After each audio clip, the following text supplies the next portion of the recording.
I always feel so awkward doing these.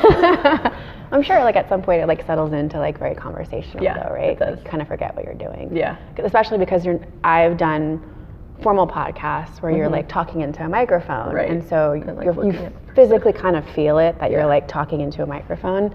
The very first one that I ever recorded, I was in an office space, and I guess the acoustics weren't really conducive to it, but she recorded a ton of podcasts. And she had these soundproof, like, not soundproof, but like sound absorbent squares, the microphone inside that you just stick your head into. So we're sitting side by side, and I was talking into this box and trying to look at her while we're like talking. It was so weird. And I just remember like I was sweating profusely because it was kind of nerve-wracking. But then I realized that was the type, because I think I still have like a little bit of anxiety around talking in public.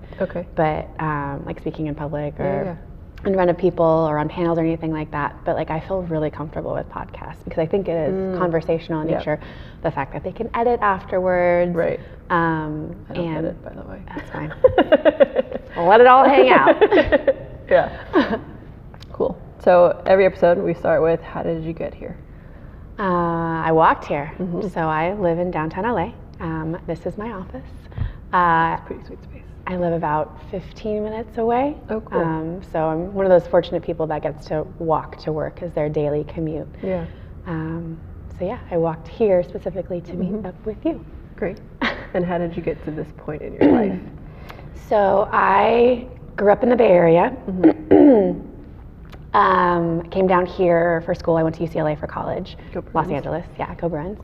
And I kind of was just one of those people that just stayed. I've been here for 20 years now. And I remember in college, in high school, my goal was to get into UCLA. And so I did that, but I didn't really know what I wanted to do or study. I was undeclared as a major and kind of went through a few different iterations of majors to try and figure out like what. UCLA is a phenomenal school, but they don't have practical majors. So when you think about like a business degree or marketing degree, like they don't have those. Really? No, it's all very like research theoretical based. So like the closest thing they have to a business major is business economics. But it's very theoretical on like the economic side. So it's like the theory of econ. Interesting. There's no marketing program, not even like a minor. They don't even have a business, like a school of business in the undergrad. They have a phenomenal business school for graduate degrees, but so for me it was just like, how do I get out of here in 4 years? Because that's what my parents are going to pay for. And I was just like, I knew that it was just getting the degree was the most important thing, and then work experience and internships and things like that would supplement and help me figure out what I wanted to do next. So I found my way into technology space, and that's kind of where I've stayed and played for most of my career. And how did you get into the technology space down here, since tech seems to be in San Jose? I mean, not correct. Just San Jose, but so I went to college in like the heyday of the internet and Napster and things being built online. I remember being a freshman in college having access to high-speed internet for the first time, not dial-up, high-speed internet. Oh my gosh. I remember back home, like the internet for me was 13 years old, logging on to AOL for the first time. And that's when I think that was like me scratching the surface of like this really cool world and exposing you to people to start, because it was chat room based, but then information and like just things outside of your little bubble from small town Alameda. And in college, high-speed internet, and so the World Wide Web and Napster and like all of these things that were like at your fingertips. So no smartphones just yet. It was still like the brick Nokias. Maybe some what was it called, the T-Mobile? The sidekicks. Maybe some people still had pagers too. And I just knew that there was something about this world that was really like fascinating to me. And so getting internships in that space. So I was a campus rep for an online site called CD Now, which is basically like Amazon for CDs, when people actually bought those online. And then I had a couple of like marketing related internships, specifically in like online realm of like doing like digital marketing type of things. And I knew that after I graduated college, I didn't want to go back to the Bay Area. I kind of wanted to stay here. I was interested in entertainment, and with LA being entertainment capital of the world, trying to kind of marry entertainment and like digital, because that was starting to be a thing. So that was actually my first grown-up job was working for the movie studios. Right. So I worked in digital marketing. Well, I worked as an assistant to start for like the CTO, and like learned everything from the top down. Yeah, about there was already I mean, I guess technology. Yeah. Included the. It's like servers and equipment, and I mean, it's everything from the software that the teams are using internally, the like IT support for the offices. Whatever people were using to communicate information to like the theaters for what trailers you should be showing in front of which movies, how do you deliver things and like stuff like that. And then like the websites and anything that they were doing on the digital side. It was still very like a nascent stage of you have a website, you've got maybe some trailers and footage and things like that. You weren't really doing anything super interactive just yet. Right. And so that was kind of like the start of where I started my career in tech, and then just stayed with it. Had thought about leaving LA from maybe like New York or international, but just have always stayed here. So, and there have been times where I've thought about going back because the internet boom and Silicon Valley and the home and hub of global tech is San Francisco, Silicon Valley. But I've come to realize, I think, where Los Angeles is right now, it's in this, it's the third largest tech ecosystem in the world. Whoa. It's in the top 10, but like domestically, it's behind San Francisco and New York. Okay. But it's, it's pretty far behind San Francisco and everything that's going on there, but it's this very collaborative kind of growth stage. It's just like a really exciting time to be a part of that. Yeah. And I wanted to be a part of helping to build something from the ground up versus kind of just being in this like insane bubble where if you go to New York, you can't go to a coffee shop without hearing people use like terminology about, acquisition for their startup or valuations or whatever. Yeah. So.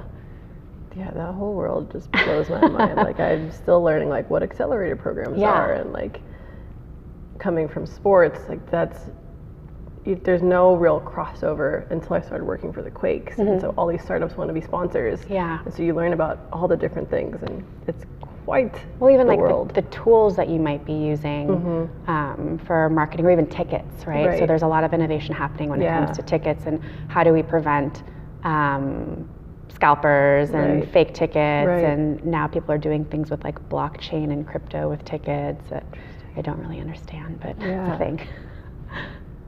Let's go into blockchain and crypto. I can't. I can't really speak to that. I've avoided it. I feel like it's like I think it's monopoly money. Okay.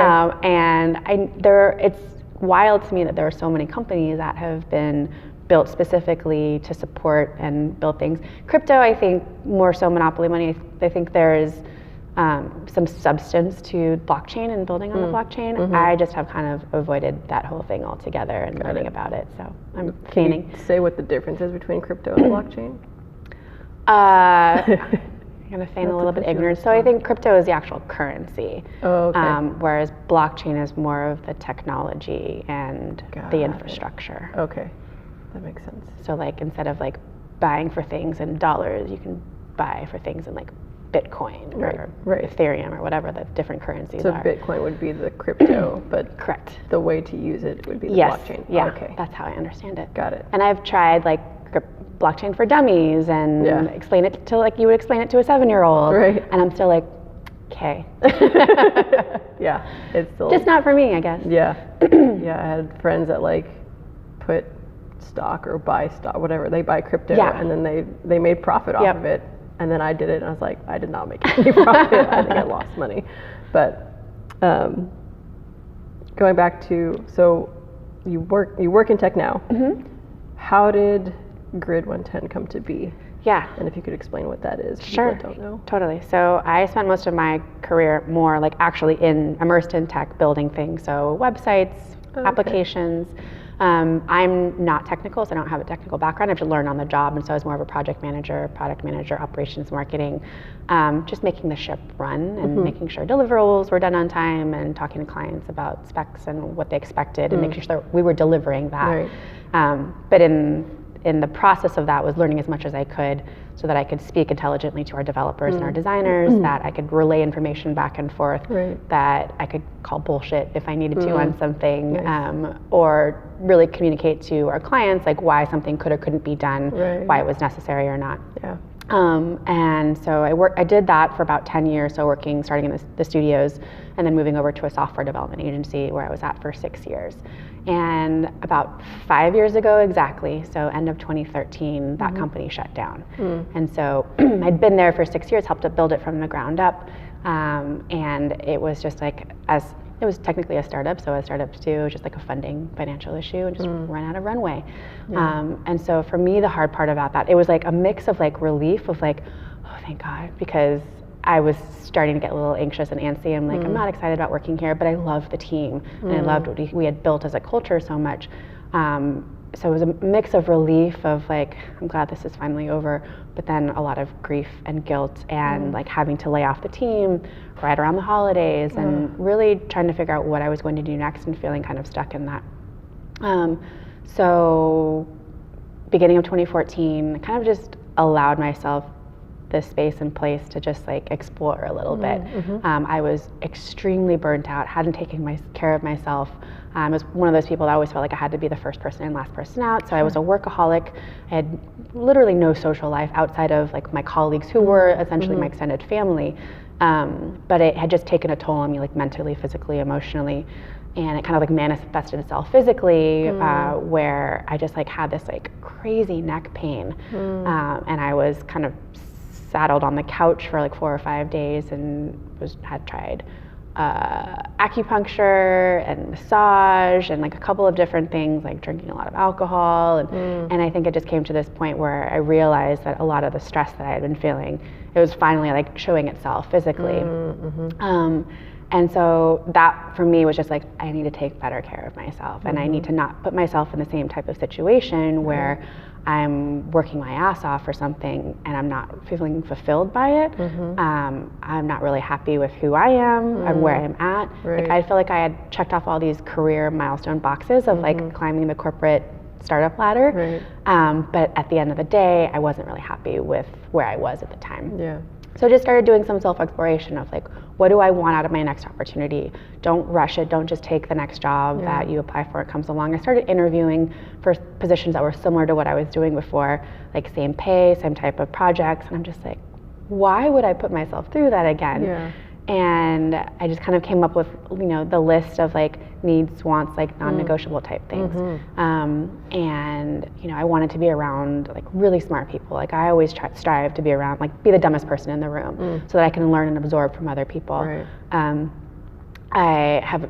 feel like I have a sense of humility around that, where like I don't know everything. I need to, whether it's hiring people that have a different skill set than you, being around other people that can inspire and motivate you. So I knew that was a part of the environment that I wanted to be around. I knew that I enjoyed the aspect of building and creating things. And so that was a part of, working in technology and building like digital products that I really enjoyed. I just didn't enjoy necessarily building them for other people when I didn't really believe in them. And so I was like, I need to believe in whatever I'm doing next, like whether that's mission driven or just something that I'm fully passionate and excited about. And so being here in downtown LA at that time, there wasn't a lot going on in like the tech world here specifically.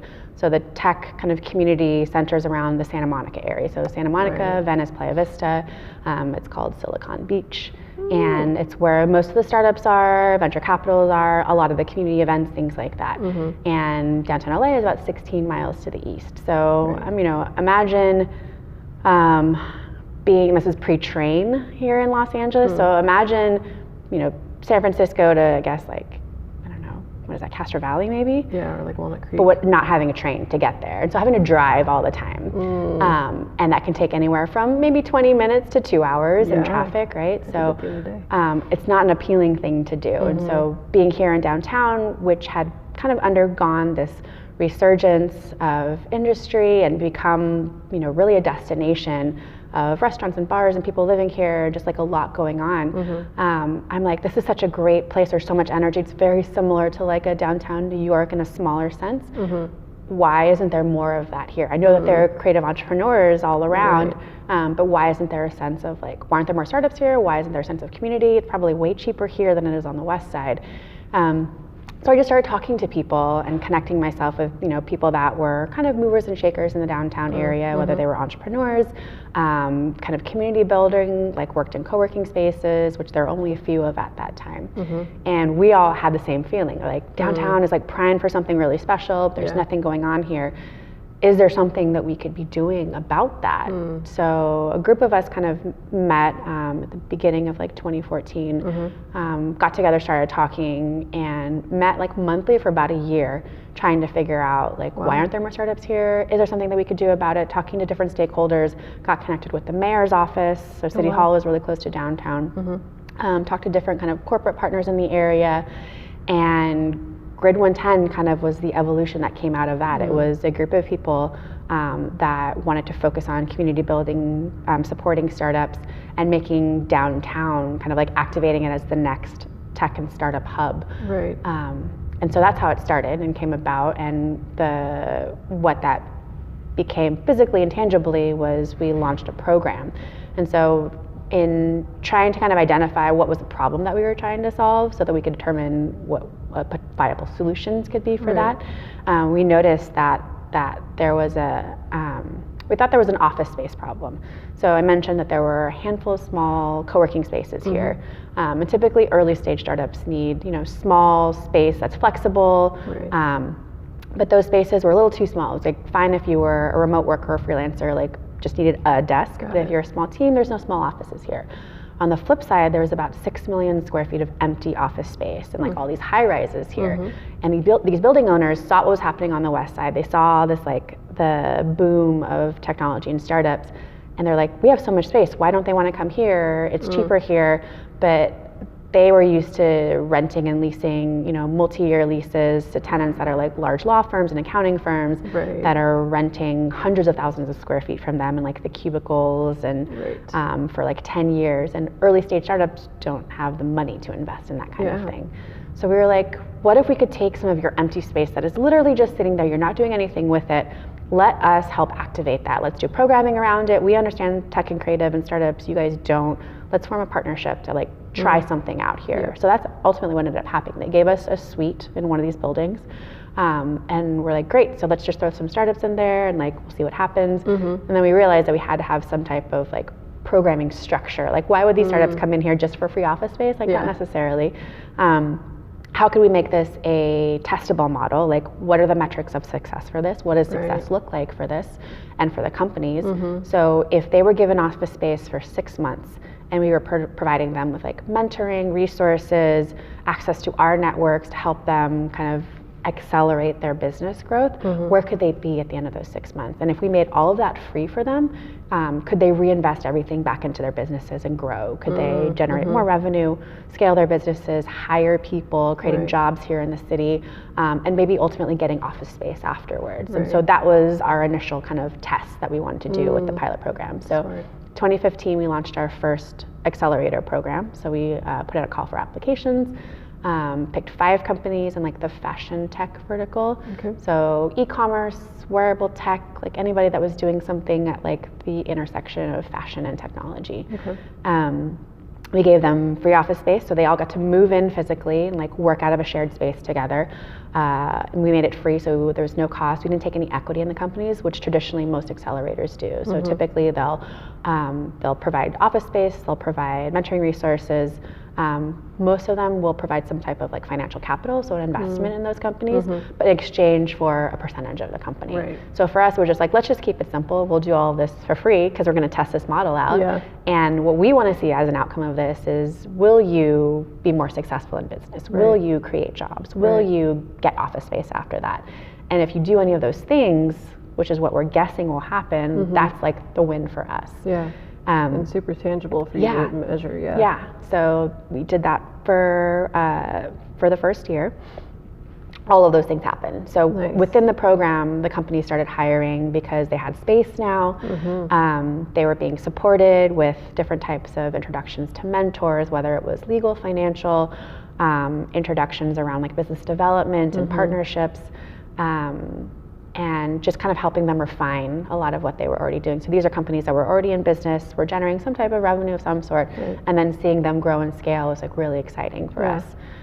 we saw them after the program move out and get into office spaces and then grow their companies and teams from there. And so part of our partnership with the mayor's office was specifically around that, so economic development. Can we focus resources on businesses, helping them grow here in the city of Los Angeles? Right. And in return, those companies then kind of reinvest back into the community by creating jobs, by keeping their businesses here, paying taxes. And then the kind of offshoot of that is the community that gets built. So these 5 companies working together, connecting with other founders. Entrepreneurship can be a really lonely space. And so being able to just like bounce ideas off of each other, not be working from home, but like have people that you can tap that have a variety of different backgrounds and products and services that they're working on, but are in somewhat similar stages. And so lots of shared learning happens across from like a peer mentorship aspect. Cool. So 2 questions that stem from that. When they would leave your space, the free space, and go and have their own space, would they utilize the partnership that you had with the space that you had? So that was the initial idea, but then I think what we realized after that was the space that we were in, it was still relatively market rate expensive for those companies. And so they would go and get something that was a little bit more affordable square footage wise for them. They still couldn't do a 10,000 square foot space. They were looking for like 3,000 square feet. And maybe at the time, like a couple dollars a square foot versus like, I don't know how much it was for the building, because it was like a corporate building. Right. So not quite the right fit, and that was one of the reasons. So we had that space partner for 2 years, and it was kind of the realization that the companies that we're picking are not necessarily prime kind of potential tenants for you. It was a good marketing exercise for them because we did a lot of events, it got them a lot of press. But one of the reasons, so 2 years into that partnership, we decided to pick another space partner, which is more of the co-working model, because we felt like, one, we wanted our companies to be around other companies as well, to have a little bit more of that flexible shared space, to be able to take advantage of the different things that are happening in a larger kind of entrepreneurial community like that, but also the rates for co-working and even office space for co-working is much more of an easier transition for companies that are like that. Got it. And so this co-working space is not affiliated with like a partnership that you have with someone, it's just a partnership with the co-working? Correct, so we were in the original space for 2 years, and then we decided to move into this current space about 1.5 years ago, and have a similar type of a partnership with them, where we get free space, the companies that go through our program get free space, and then there's like a discounted rate afterwards if they choose to opt in. That's cool. The other question that I had from what you were saying, how many were there of you that started Grid 110, and how many of you went in full time at this point? So there were 7 of us to start, all kind of diverse backgrounds and areas of expertise, and I think that's how we were able to be so successful with what we did, which is because everybody brought something different to the table. And so I was the only person that wasn't working for myself at the time. Everybody else was running their own businesses or consulting agency, or doing different types of things that were more entrepreneurial. And so it was a side hustle for all of us because we had other priorities that we were focusing on. And somehow for the first 2 years, we were able to make it work. We had limited funding, so in terms of none of us were getting paid for any of this to start. We got corporate sponsors to cut us kind of small checks to either sponsor events or program aspects. So we covered the overhead costs of the program itself, but we weren't paying anybody to run the program or facilitate it.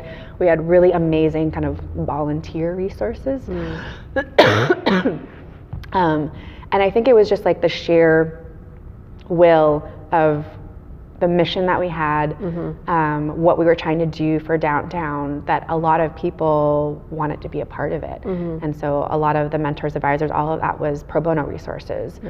So we got legal support even for us as an organization. We got a legal partner that did our nonprofit filing for us, helped us out with pro bono services, did office hours with our companies.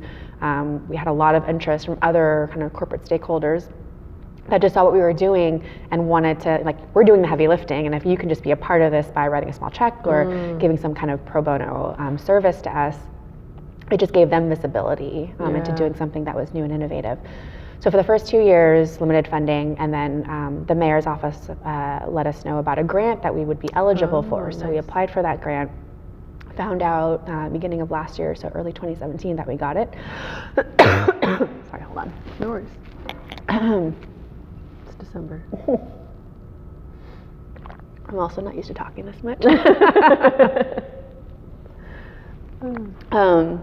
So we found out that we got this grant, and at the time I had been at the company that I was at, so when I transitioned out from the software development company, kind of exploring opportunities, grade 110, and then my next opportunity came pretty much at the same time. So I started working for a tech education school called General Assembly. Oh, that's right. And at the time I'd been there, so when we found out we got the grant, I'd been at GA for 3 years. Kind of was looking for the next thing for me. I felt like what I had set out to do when I came there, I'd been able to accomplish, and was like itching for more challenges and something new. Yeah. And so when we got the funding, the team looked to me and said, we all have our own businesses, so we have no interest in doing this necessarily, but you've been looking around for new opportunity, and we would love for this to be one of us that actually runs this formally. Would you be interested in doing it? And I'd never thought about it before. Like even though when working on the grant application, putting together budget, all of that, like never thought about me doing that. Right. And I think it was just like stars aligned. It was the right time, right place, like right opportunity, and like this is everything that I want to again build something. You know, we'd already started it, but to take it into the new direction. Right. And because we felt that we needed somebody to really be running it full time for it to realize its full potential of what it was doing. It kind of had snowballed with the limited resources that we were putting into it. Right. And we had gotten great traction, press, partnerships, like all of that, but without having somebody who's like on board full-time, day-to-day, we were kind of decision by committee and not really like going anywhere with it after that. So today I'm currently the only, from that original team, the only person that's paid staff full-time. So I stepped down from our board of directors, stepped into the staff role. And then we do have one other person who was from the original founding team who works part-time as one of our entrepreneurs in residence. So he facilitates some of the programs because he had been doing that for the first 2 years. Okay. And then we have a full-time program manager and then a part-time program fellow as well. So we have a team of 4, 2 full-time, 2 part-time. Nice. But yeah. So are you funded solely by sponsors and the grant? So it's primarily the grant. Okay. So it's a sizable grant in terms of connected to what we're doing with economic development, job creation, all of that. And then corporate partners and sponsorships, yeah. And so how did you, where was that question going? It was like right there. Come back.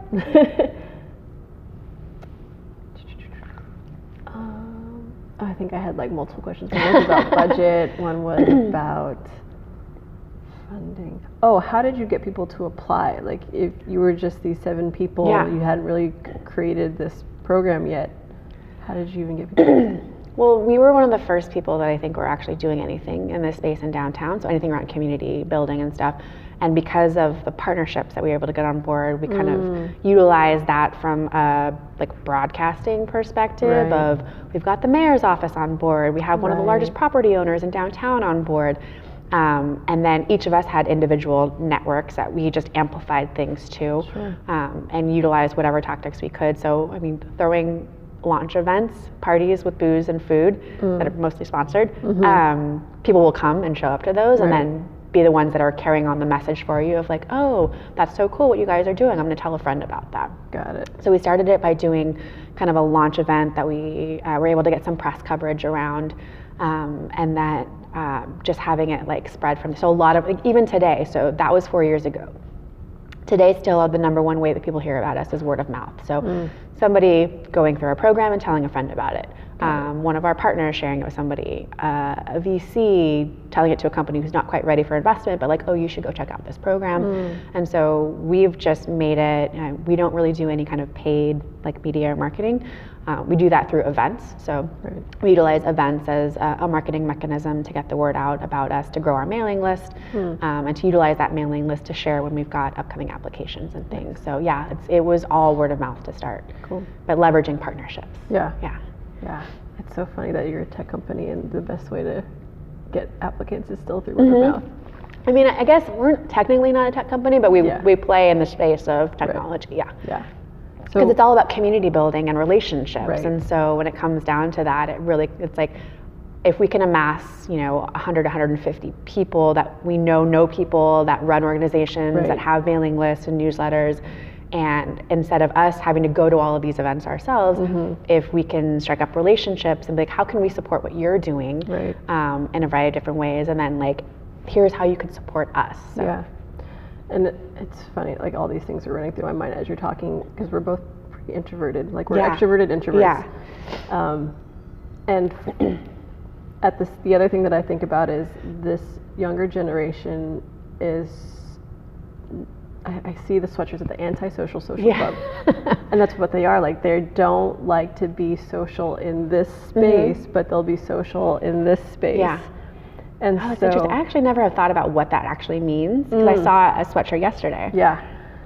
So I wonder how that is going to affect these younger entrepreneurs that want to create businesses if they can't connect here. Yeah. Because that's what we tell people, so we run 2 programs. We have a very early stage program called Idea to Prototype, and it's for kind of ideal for first-time founders or people that are very early ideation stages of a business venture. Sure. Because that tends to be where people get stuck. They're like, I have an idea for something, but I have no clue what the first thing I should do is, especially if you don't have any friends or anybody in your network that's done that before. Right. Maybe if you're a woman or a minority where that you don't see this in your personal networks. So how could you possibly fathom like going down this road of entrepreneurship when you don't know the first thing that you should do? Yeah. And so we have a kind of classroom-oriented, like curriculum-based format where we teach them like the fundamentals essentially of entrepreneurship. Like now there are programs like this in colleges and even in like high schools and elementary schools now where they're teaching, because the entrepreneurial mindset is really something I feel like everybody should learn. Doesn't necessarily mean that you're going to be an entrepreneur, because not everybody's meant to do that. Right. But I think just from like how do you approach something from a problem solution, value proposition, like all of those types of things. And so that's what we teach is like you've got an idea for something, or maybe you've developed it into a prototype, but what's the real problem that you're solving? And like, how big is that problem? And who has that problem? And do you understand who your potential customers might be? Yeah. Have you talked to them? Right. Go do that. Yeah. And so you can't build in a vacuum or a silo. You absolutely 100% have to, and it doesn't mean that you have to like sit down and talk to them like this. You probably should though. Yep. But you can drop survey links in Facebook groups, or you can do it digitally, but you really need to understand the pain points that people are having, so you understand what you're actually trying to solve for. I was reading a book called Millionaire Success Habits or something like that by Dean Graziosi, and that was the thing, was he's like, you have to talk to people. Yeah. If you don't know your client and your customer and their wants and their needs, how can you fulfill that? Yep. How can you expect them to buy your product if you're not fulfilling something that they need or want? Yeah. And feedback is so important too. Like as you're going, and like that's something that we like harp on, of like, even when you've actually built something, get feedback on it. See if it's like who it's working for, who it's not working for. Is it actually solving the thing that you were trying to solve for? Can you iterate on it? You should iterate on it. And then just keep continuing to test that way. Always be getting feedback. And so even with our program, like we constantly do, whether it's weekly feedback, beginning of program, end of program, how can we make this better for the next cohort? Getting feedback from everybody, because everybody's got insight and ideas, and we may not implement everything, but it's always good to know, because we don't catch all of these things. Right. It's funny, I try to implement that in the classroom when I teach, and I think that it throws them off that like, wait, you're asking us what we want to learn? Yeah. And or what you could be doing better. Yeah. And so like I just finished one of my classes that was a new class for me, and they kind of like gave it to me 2 weeks before it started. So I developed the syllabus within the class. Yeah. And at the end of the last class, I said, what can we do to make this class better? Because I'm not teaching it next year, but I want to make sure it gets to the next person. And so they're all giving me this feedback, and it was fine. And then one of the students after it said, are you okay? Like, that was a lot of like criticism. And I was like, I asked for it. Like, how else can we improve if we don't ask for this? I'm not taking it personally. Exactly, and that's the key, is that you can't take it personally. I think a lot of people get so attached to whether it's their idea or their business or something that you're putting out in the world, right? And that anything that somebody says positive, negative, whatever, is a reflection of you. Right. And it's hard to separate from that, but it really is necessary so that you can just like think about it from a subjective and objective standpoint of like, okay, I see that. Yeah. Like empathy is so important. I think in a lot of different professions, but especially when you're building something, it's like putting yourself in somebody's shoes and trying to understand how they're seeing the world through things and how can you meet their needs. Right. Yeah. And it's funny because I would like not defend myself, but just say, here was my thought process and why I did it this way. And I think they thought it was like me like defending myself. Like, no, I'm just giving you like why I did this. So looking at the tech space, and you were saying that, you know, like minorities and women that might not have the opportunities or the network of how to get that ideation into fruition.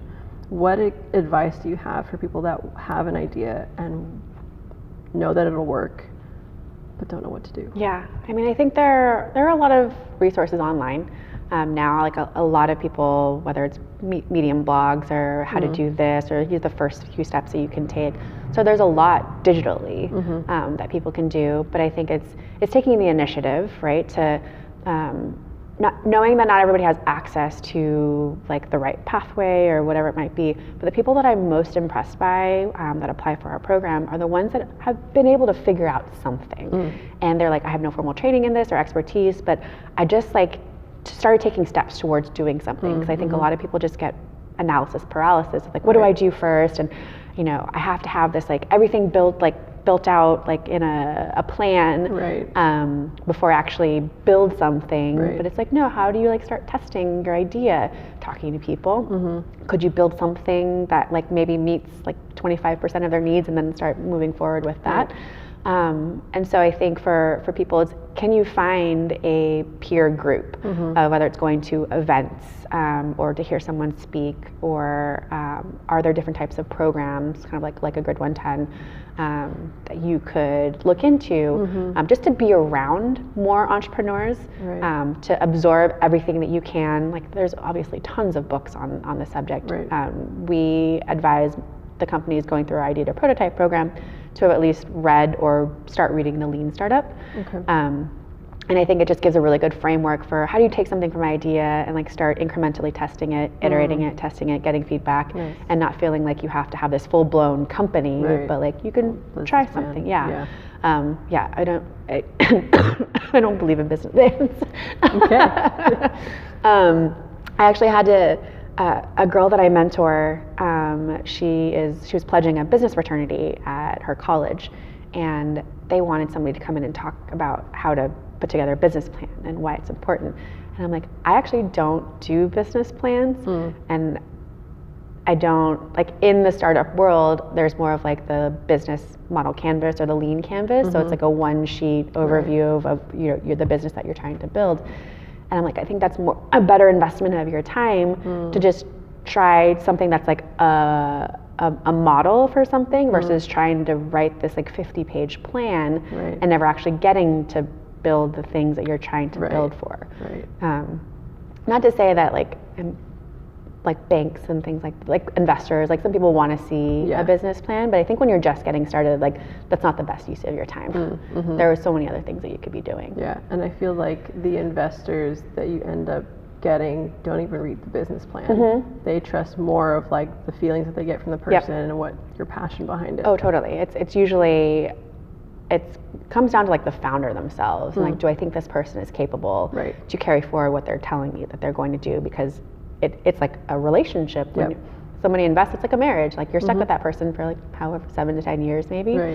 But going back to your question, I think now more than ever, there are so many resources that are catering towards underrepresented founder groups. And so lots of programs and initiatives for women, lots of programs and initiatives for underrepresented minority founders, whether you're a veteran, person of color, even formerly incarcerated. And so I think there are lots of opportunities where people are being able to get funding to support different initiatives that support like a very niche kind of group of people, so that they can take a part of this innovation economy. And so that, because that ultimately helps the success of the country's economy, the local economy, whatever.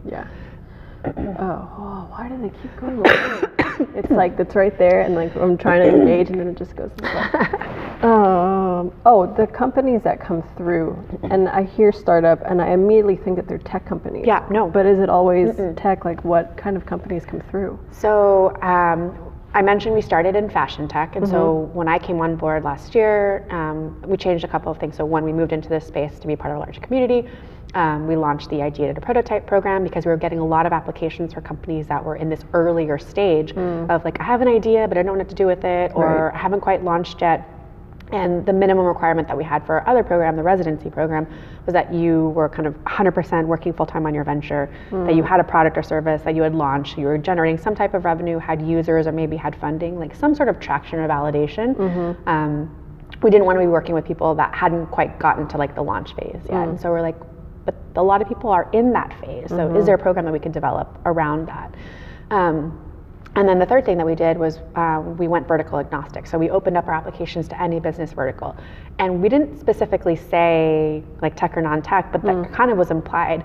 And then we were open to that because I think when it comes down to building a like whether you call it a startup, a venture, they're all businesses. Right. They're small businesses. And all of them will utilize some component of technology, whether it's like their website or they're actually building a tech product. But what we focus on, the fundamentals and foundations, apply regardless of what type of product, service, business that you're building, even if it's a nonprofit or a social enterprise. And so the problem that you're trying to solve, the solution, how do you communicate that to people? Who is your customer or who you're trying to service? Like, why does this need to exist in the world? All of that, like regardless of what you're doing, applies. And so we've worked with so many different types of companies. We still get a lot of fashion brands, e-commerce companies that are applying because there really isn't anybody in Los Angeles that specifically focuses on that. And then, I mean, since the legalization of cannabis, we've gotten a couple of cannabis-related companies that have applied, blockchain, crypto. But yeah, it's a lot of it is somebody wants to sell a product online, somebody wants to improve an experience for someone. So we've had food products, we've had mobile apps, nonprofit social enterprises, and just different types of products and services. Anyone that wants to be like a brick and mortar? Yeah, there are a couple. I mean, we've had a couple people that maybe a little bit more developed, and they're incorporating some type of like brick and mortar component too, whether it's they're doing pop-ups or they have like a physical like retail space. We see people that are kind of trying to ride the wave of like the co-working thing, and they're like, I want to do co-working for women or co-working for wellness or things like that. And we try to like dissuade them a little bit from like if you're in that early of a stage, of how could you launch something like this year?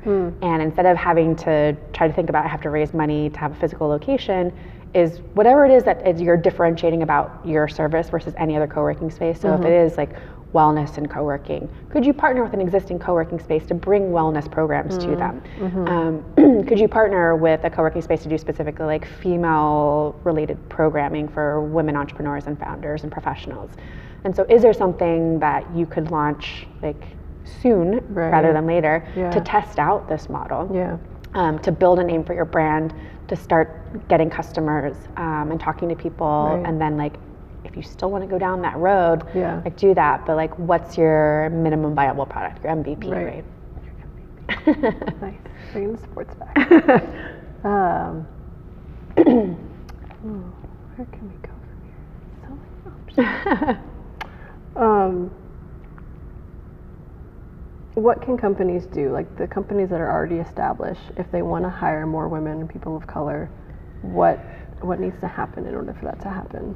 Yeah, there's something that I saw the other day about on Twitter. It was like, it's not good enough just to have good intentions around diversity. You actually have to do something about it. And so for me, I think there's a difference between having good intentions and being intentional about it. And so it comes down to, anything from, I've seen that there are products and services out there that will scan your job description and tell you, does it skew more male or female based off the language that you're using? There's certain terminology that people use in job descriptions that make women feel like they're not qualified to apply for a job. Interesting. And that's a whole other thing that women have to deal with. Yeah. Is imposter syndrome, and like feeling like I only qualify for 80% of this job, so I can't. Whereas like it's like jokingly been said that if a man qualifies 30% for a job, they're like, oh, I got this in the back. That's funny. And, so I mean, that's one thing. It's like, it's, you know, how you're framing the job opportunities, the language that you're using in it. How are you amplifying that opportunity? Are there communities that you could be tapping into to let them know about the job opportunity? Are there different types of job boards? I think making sure that you, and not to say that gender or race should play a role in specifically who you are interviewing and choosing, but I think however you can cast a widest net as possible for the pipeline side of it, to give people the opportunity. So I've seen a lot of people on Twitter socializing different opportunities, or like, we would love women or people of color to apply for this position. And it's not just because they're specifically looking for that, they're just trying to attract as many as possible. And I think that's the thing, is how do we attract these audiences? And that's what we do with our applications, even, is making sure that we're like, our partner list is groups that target specific, whether it's demographics of entrepreneurs and communities and networking groups that maybe cater to minorities or underrepresented founders, and making sure that they know every time we have a program open that message gets amplified to those communities. And I think even just us being here in downtown, which is very centrally located to Los Angeles, we just naturally have a very diverse community that is representative of what we're doing. So, I mean, our founding team and board was split half male, half female, and half minority as well. We've now worked with 84 companies over the past 4 years. About 65% of them have a female founder or co-founder, and 55% have a founder of color. And there's no quotas, it's not by design, it's just about being intentional about, you know, who you're amplifying your message to. When you come to our events, it's just like very diverse, but also just like great people. And people always walk away like feeling like, I got a couple of really good connections, or I just really like the vibe of this community. And I think part of that has to do with, you know, how our team, but then also the different organizations that we partner with and things like that. So I think you just have to be, you can't just be like, you know, I hope more women and minorities apply for this job. It's like, how do you be intentional, and how do you do something about that actively? Right. I think I have like 2 more questions from this. When you are looking at applicants, what do you look for? And is there a certain trait that you think entrepreneurs have that somebody who wouldn't open a business doesn't have? I mean, I think we talk to our companies, especially in the earlier stage program, on the first day of like, they have kind of separated themselves from everybody else who has thought about starting a business, maybe has an idea for something. The people that take initiative towards that, even if it's just that one step of like raising their hand, applying for a program, getting into that program, and committing the time to working on their business venture. I think that takes courage and a lot of bravery, because failure is anticipated at some point. Like, maybe not this business, but at least you've got the tools for the next business. I think that the people that we've seen, I think, outside of just applying, they'll come to an info session. They'll reach out to us directly. They're like, hey, you know, would love to like grab coffee or like meet with you. Want to make sure that this is the right program. I want you to know who I am. And I think those are the types of people that go out of their way, just like almost like a job, you know, when you're applying for a job, you go the extra effort to show that you've understood the program, you've researched the companies. I had one person who actually asked me, I've only had one person ever ask me this, if I could introduce him to some alumni companies so that they could share their experiences about the program, specifically because he was doing an e-commerce company, so he wanted to talk to them about what they had gotten out of it. So people like that, and I think from the application perspective, because we see so many applications and only get to see a certain amount of those people actually in person, is can you clearly articulate, you know, in written format, what it is that you're working on, what's the problem that you're solving for, what's the solution? Why are you excited about this, and why you? And I think that a lot of people have a very hard time articulating that. And we've tried to, like, brevity is really important, and We've limited the characters just to like to really force people to like identify exactly what they're trying to do. And then we cover that in the program in terms of, you know, being able to clearly and distinctly talk about your problem and solution statement. What is your value proposition? What makes you different and better than anything else that's out there? Like, why should someone choose you out of all the options? And so, and then everything culminates in like a 2-minute pitch at the end of that program. So people that are able to do that, and regardless of, you know, you don't have to be solving for poverty or cancer or anything like that. I mean, we've had people come through with very simple problem, simple solution, but it's just like that, it was that easy for them to identify, and we're like, oh, I like this. This is really cool. Like one of the companies that we just finished working with is called Bueller, and they're building the best no-show sock. And so if you think about when you wear shoes that are low profile, you don't want, you know, and you don't want them to slip down. Right. Because I think like 75% of the time you're like pulling the sock back up onto your heel.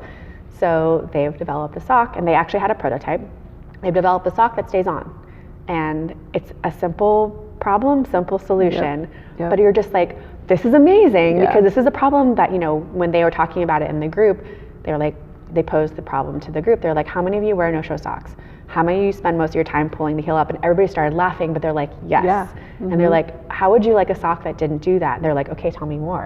And so when you get to that point, again, simple product, but you're just like, there's, yes. Now I'm like, how did they solve that? Like, is it sticky? So I think it's just like, it's part of like the construction of the sock. And it's like the partnership of the team of one being, or both of them were very entrepreneurial. So it was 2 co-founders. One of them had a background in fashion, production, manufacturing, design. She runs like a sewing co-working space. Wow. And so he had this idea, he had this friend, they used to be roommates, and he was like, do you want to work on this together? So they bought every single like pair of no-show socks that they could find, and like, what do I like about this one? What do I not like about this one? To then give specs to a manufacturer. And I think they went through like 2 or 3 different prototypes until they found like the one that like was great. Cool. So it's like making the best chocolate chip cookie. You taste all the chocolate chip cookies. Like exactly. That's genius. Well, it's part of your research. Like, you have to know what exists out there, because someone's going to ask you like, well, tell me about your competitors and why are you better than them? Oh, it's so smart. I'm like making all these mental notes in the back of my head. Why does it keep That's like the whatchamacallit Minority Report. So you see a lot of pitch decks. You see a lot of people trying to get sponsors. You have sponsors. What makes a good pitch deck? I think there are 2 kind of components to it. There's one from a content perspective, and then there's one from like an aesthetics perspective. And so I think from the content perspective, like a lot of things that we talk about in even crafting your pitch, and even like the format of our idea to prototype program, it's identify the problem, identify the solution, who are the competitors, how big is this market opportunity, because you're really trying to convey to somebody that, you know, maybe somebody's passing along a deck through email for you, or maybe you're presenting in front of a group of people, so you want it to convey like, why should people care about what you're doing? And then from an aesthetic standpoint, I think simplicity is really important. A lot of people try to cram way too much information into a deck. And then you have to understand what kind of pitch deck you're building, right? So there's like, I don't know, a handful of different types. There's one that supplements you giving an in-person pitch. And so you're talking through a lot of the components, and what you have on the screen is kind of supplementary. Because you want people to be focused on what you're saying and not trying to decipher what's on the screen. And then there's a deck that somebody's emailing, you know, and like just give them a taste of what you're doing, and then you're trying to get a meeting with that person. So you just give them enough information as possible. You don't have to go into like full financials or any of that stuff. So like just show them why this is a conversation worth having. And it could depend on if you're talking to an investor, looking for partnerships, like business development, a customer. So knowing who your audience is when you're crafting that pitch deck is really important. And you can have kind of like a base deck that you go off of, and then just have saved out versions depending on like what you're using it for. That makes sense. So this is, okay, last 2 questions. When somebody is wanting to start a business and they're projecting numbers and they're not a numbers person, what do you suggest that they do? I mean, a lot of the times if they're trying to project numbers is because somebody else wants to see it, because they want to see how big this opportunity is, or what are you doing currently. And I think most people know that when they're asking to see those numbers, like those numbers are going to change. Like when you're doing like 3 to 5 year financial projections, it's all bullshit. Yeah. Most of it is made up to look like how big of an opportunity. This is how much we're going to be making. Right. And I feel like that doesn't matter as much as like the current traction that you have right now. So talking about what you're currently doing, even if it's like I have a prototype and I've got 50 beta users and this is the data that we've gleaned from them. Because I think when you talk about projecting into the future, it's like it's all hypothetical, kind of theoretical.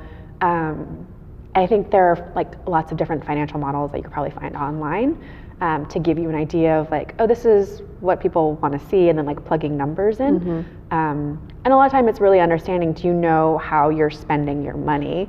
So how much revenue you're bringing in, but how much are you spending to generate that revenue? So are you paying overhead, salary costs? Are you paying space costs? Are you like cost of goods sold? So are you actually, if you're producing something physically, how much does it cost for you to produce that item? What is your margin in terms of what you're selling it for? So you could be projecting like revenue, like crazy numbers, but then if you're spending more than you're actually bringing in, then that business looks terrible. So I think it's, if you understand how your business runs, or if you understand how you're going to make money, I feel like that's a little bit more important than trying to look good on paper in terms of like that up and to the right trajectory, like the hockey stick. Got it. Yeah. Cool. So the final question, any advice or anything that you want to leave people with? So I like to tell people that, since you talk about people's paths, that advice that I would have given to my younger self is to get comfortable with the uncomfortable, because that's where the growth happens, and that your path will never be linear. It's going to go forwards, backwards, diagonal, like all kinds of crazy ways, and that's not a bad thing. Like that's just part of life. And I think a lot of people get frustrated when they find themselves either taking a step backwards. So whether it's career-wise, or having some sort of like, moving careers, changing careers, like doing things like, but I think we're, our generation and the next generations are not like our parents or grandparents where we did the same thing for many, many years, or we're staying at the same company. There's so many different opportunities out there and opportunities for us to grow and learn and do different things, where I think if you go from one industry to another industry, that doesn't show to me on a resume, because I've had people ask me that before. They're like, my resume doesn't really make sense, and like I'm in this career, but I want to be in this career, and it just shows like I'm confused or something. I'm like, no, you have transferable skills that you're taking from one job or industry or career and you're applying to another one. And as long as you can explain that to people, it doesn't make it look like you're just making this like haphazard jump somewhere. It's that you're interested in this and you want to take what you've learned and stack on that to apply it towards that. You're creating your story. And it's just different place, but same skills. Cool. Thanks, Miki. Thank you. This was fun. Part 2 coming soon. Totally different topic. Mixed kids. Mixed kids coming at you. All right. That's it.